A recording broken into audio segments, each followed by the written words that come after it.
Thanks for coming on, Michael. I wanted to see what I could do to give you a hand, see where you're at. Okay. So you said you're 59. How long have you been married, man? Right now, a little over 3 years. 3 years. Okay. So this is second marriage, or did you just start late? Uh, it's a second marriage. So we got kids in the mix as well. From two, both me and my wife, we actually brought our own kids into this. Yep. It's like she has three, I have two. Mm-hmm. So it's like seven of us total. So Got it. Got it. All right. So why don't you give me your top three issues, let's say, that you think are going on in your marriage right now? well, number one is the total lack of communication. Mm-hmm. There's resentment um, from her because, like I said, I talked to her the other day, and there's still, even though it was fairly civil when I pretty much she brought up the idea of divorce again, and I told her I didn't agree with it, and she I could tell it agitated her. I think there's still a lot of resentment and hurt that Okay. hasn't been let go of on one side. Okay. And And just really quick, so I can interrupt you, let's get into each of those. So we've got communication, we've got, let's call it contempt. Okay. yeah, contempt. And decision making, conversations, communication is affected by the contempt. Okay. Yeah. Now, Mhm. can you please tell me, what is there anything else, or do you think these two things are what are driving the marriage in the wrong direction here right now? I think it's like also not really knowing how to solve the problem. Okay. Okay. So like a plan. Yeah, Okay. like a real concrete plan because we've been through counseling separately and together, Okay. and it seemed like nothing worked. Okay. So before we get into why we think that didn't work, and also those three issues, can you tell me where you think the breakdown, where did it start to happen, Michael? Like, you were married only for 3 years right now, and it sounds like it's rough. Would you describe it as rough? Yeah, yeah, Okay. it, it, Before you tell me yeah. about how rough it is, why don't you tell me a little bit about where the breakdown, how fast did it happen? 3 years is not a long time to be married, right? No, it's not. And I think a lot of personal issues like kind of came into play. There was um, feelings of losing the connection early on before we split up. Um, at one point we were sleeping in separate areas in the bedroom, and then it became separate parts of the house. The communication, it seemed we started like moving away from being husband and wife to more like roommates. And I know there were a lot of things that I failed to do as a husband, Mm-hmm. and I've made more than clear even throughout the whole separation. And I've worked really, really hard to try to like resolve a lot of those issues. But when the communication totally broke down, because there was a lot of, it seemed like we would for almost a month with communication, connection, and then we'd have one argument, and it just took us back to zero. Okay. And it didn't even really matter what it was about. It was Just went bad. Okay. So that would be, yeah, I yeah, picked up on something there. You're really taking responsibility for your side right now.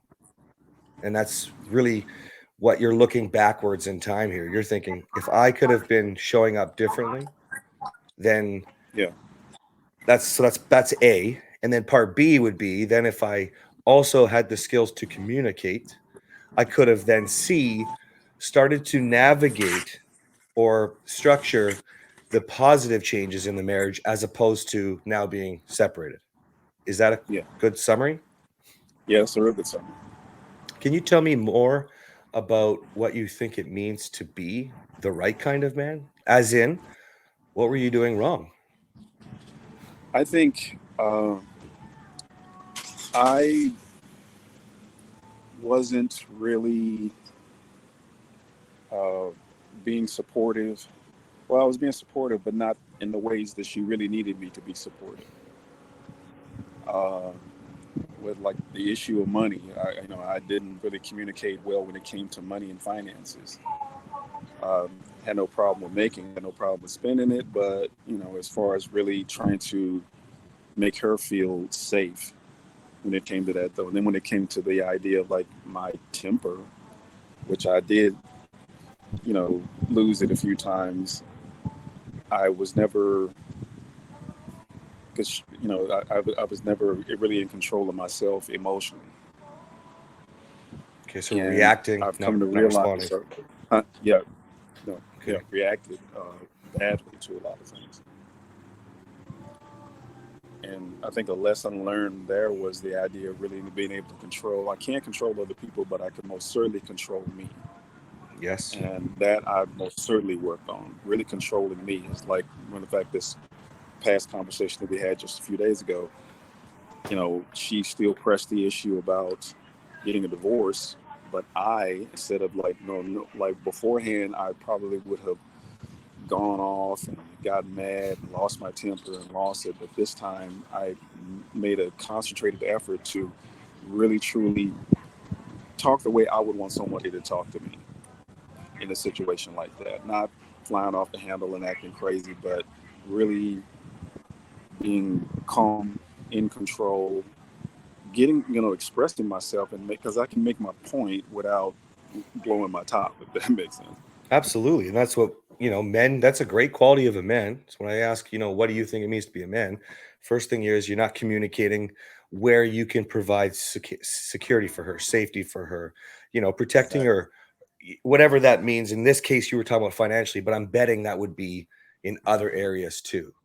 And then Yes. you're getting into where you're reacting, you're not responding, and you've acknowledged that shit, I could be communicating my point without being an a-hole, so to speak, and Yeah. protecting myself. Okay, so that's good.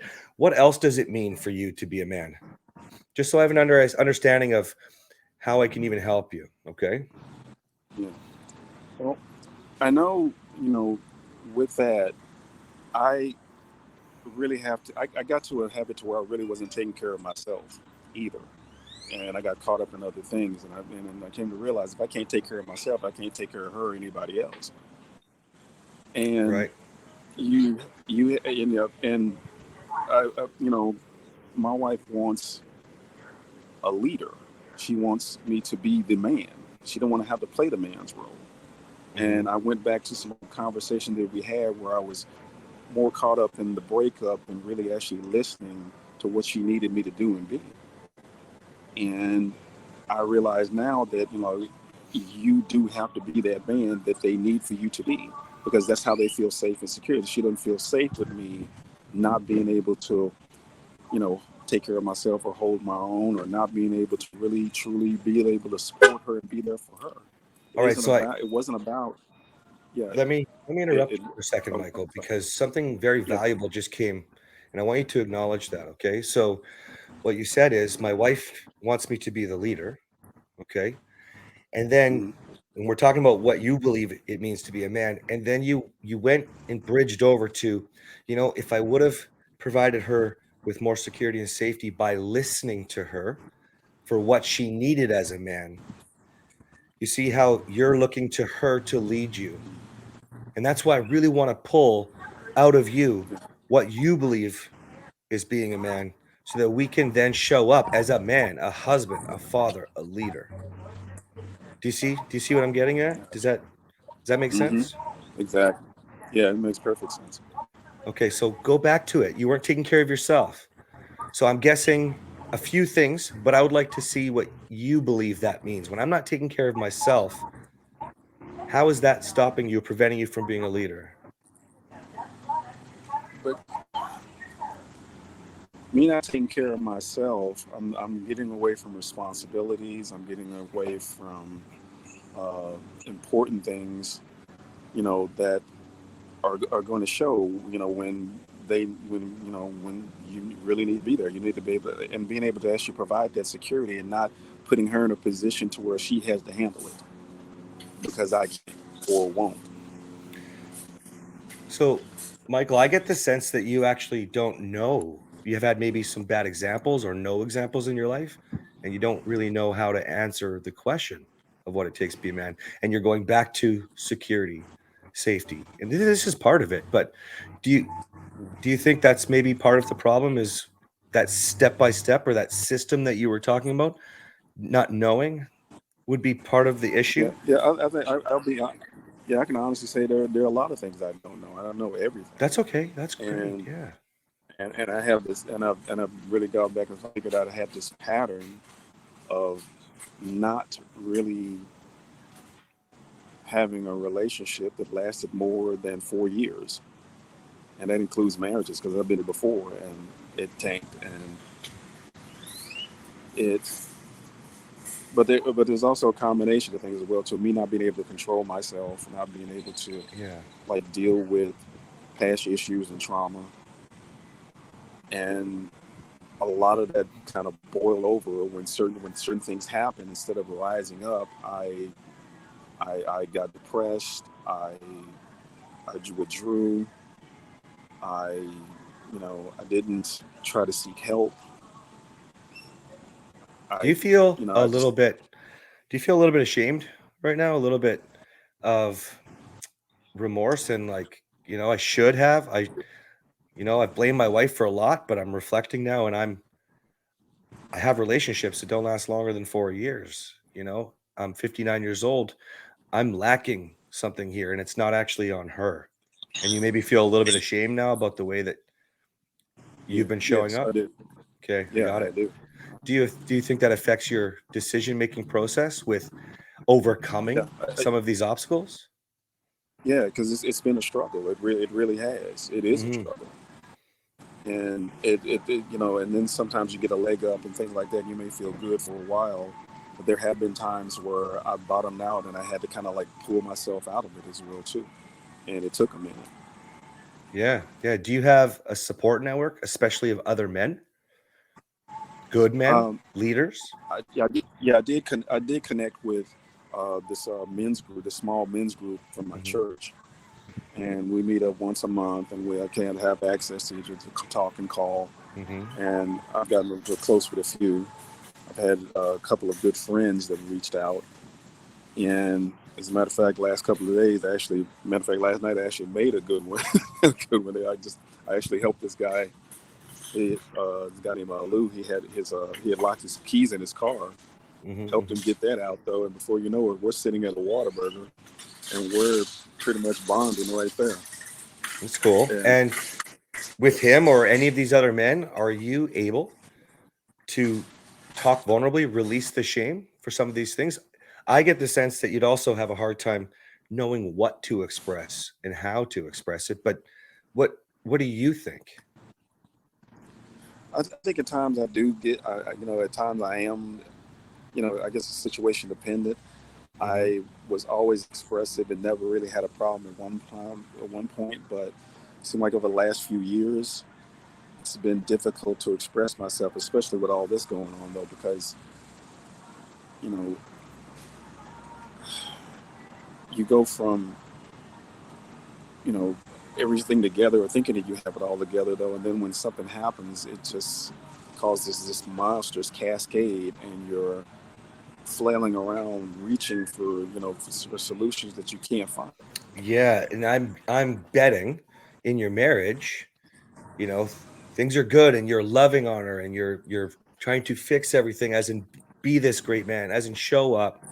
And then when it starts to, well, make her feel smothered or starts to create pressure on her because you're starting to feel like you're not being loved for what you're putting in.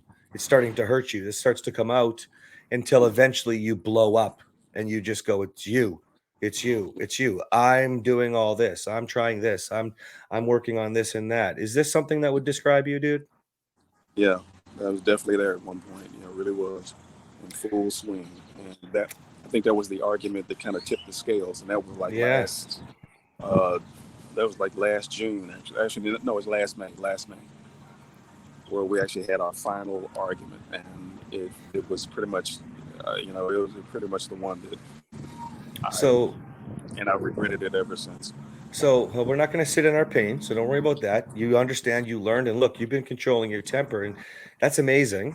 And I always coach my men, my lords, and I tell them, you can't replace yelling with not yelling. You have to replace yelling with the good stuff, right? So you've started the process, but what I want you to start thinking about now going forward is before you can like I give a step by step, for example, if you're working with me, before you followed my step by step, before you followed anyone else's step by step, the very first step for you is to think back to that man who is giving and is loving and is trying so hard, okay? Whether or not you know exactly how, but what we need to do is what I call gain control of that man. Be a man in control. So we're not giving to get anymore. We don't fix it. We just show up, okay? Which is Okay. why we don't replace yelling with not yelling. We have to replace it with this energy, this excitement, this fun. And you're separated right now, but you have these kids. You have responsibilities that you've piggybacked off each other with your blended family. You can create opportunities there. I'm also as bold as they come. And so, I would suggest how you're reaching out to her from texts and being cute, birthdays, like what you do is you create opportunities when you realize I'm going to give. I'm not going to give to get because we can't control her. But I'm this loving guy who's good enough and I have this gift to give.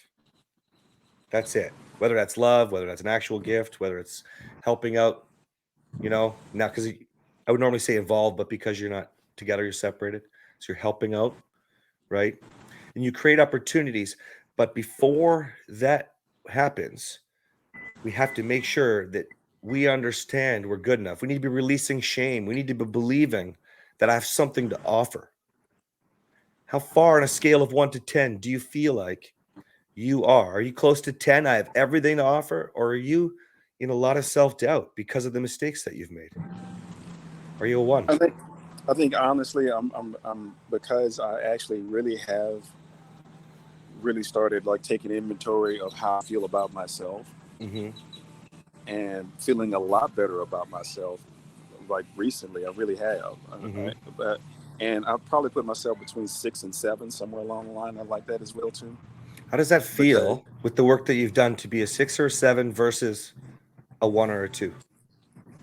it feels way better than a 1 or a 2. Way better than a Good. 1 or a 2, though, because I feel like I am important. I am loved. I am capable of doing wonderful things. I can create. I can write. I can get back into the things that really made me feel good about myself.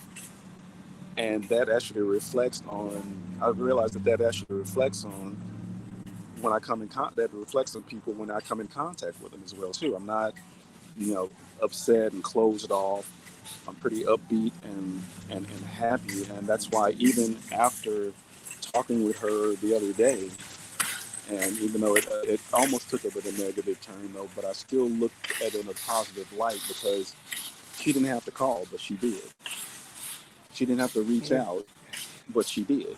The Yeah. lines of communication are still open, Well, lines of so communication are, see, there you're letting your wife lead again. Lines of communication are yeah, open if you want them to be open. That doesn't mean that she won't be trying to close them off. It's creating opportunities. I like that you look for the win. That's massive. But you need to focus less on doing it for her right now and doing it more for you right now. You're the racing car. You're the big bad race car. She's just the racing stripes on your car. That's it. When you can drive around a track consistently showing up, responding better instead of reacting, for example, like you are, learning to communicate a feeling without puking all of the things she's done wrong, all of the things you actually need, all of the things that were an issue between you two, you know, then you're consistently going around the track and she sees that she can believe you. So you get through this conversation, but you can start your own conversation. She's not leading you if you want to be the leader, but you can yeah, only do that when you've gained control. You're a 10 of loving yourself. It doesn't mean that you're a 10 ever. We're never done leveling up and growing. Okay. But we yeah, can consider ourselves up there. And then you continually show up like that, giving, sacrificing, loving, right? Submitting, essentially. That's what leaders do. They don't blame, they give. How can I serve you? How can I? And then they guide the people that are following, right? Does Right. that make sense? Oh yeah. Do you think you can start wrapping your head around that mindset? That's your first step. It's wrapping your head around that mindset. Yeah, I can. I mean, like I said, I think I'm not. Yeah, I can. I can. I'm not gonna doubt it. I can do it. That's I can right. actually do that. You I can. can actually make that happen. And Yeah. if you, it's natural to doubt because it's natural for us to take the easy way out. Anybody, people. I don't just mean you, me, men. I mean people. Okay, comfortable and complacency, right? Comfort and complacency. So when the doubt creeps in, acknowledge that you are completely different. You are already not that old guy. You might not be the new guy, but acknowledge where you're at and be excited about the journey. Because when you're a grower, dude, when you're leveling up, that's exciting and it's never done. So you might as well be happy with every step of the process. And that in itself will start to acknowledge the confidence within you again, which is powerful. Right? You don't have to I, hide who you are. You're not worried if she's going to like it or not like it. You're authentically becoming yourself again. And now you can make some clear decisions, i.e., be a leader. Does that make sense? makes perfect sense. It, I got about it reminds me 2 of my more old minutes, military man. days. Yeah. Well, you get it Huh? then, right? Because you saw people in charge that Yeah. were not leaders, but you had to follow. You Yeah. were dragged. Well, your wife won't follow you if she feels like she's being dragged, right? And that's Yeah. why, I mean, you've been there. I think you're past it now, but that's why when your wife doesn't respect you or speaks to you disrespectfully, our first take before we start to grow is to think, well, this is bullshit. You shouldn't be treating me this way. How dare you disrespect me? Oh, man, if you're a leader, you're respected. If somebody has to follow orders, they're not respected. They just have to do it. Hitler was not, yeah, people would call him a leader. That's not what we define as a leader. He was a dictator, right? Does that Right. make sense? Oh yeah, that makes good. That makes perfect sense. Okay. So I yeah, have to run. But I hope you got a lot of good value out of this that you can continue to build on this. And if you need anything else, you just please reach out. Do not hesitate to reach out. Okay? I will. I I appreciate it, Cass. absolutely, man. You take care Thank you. and go get your wife. All right? Will do.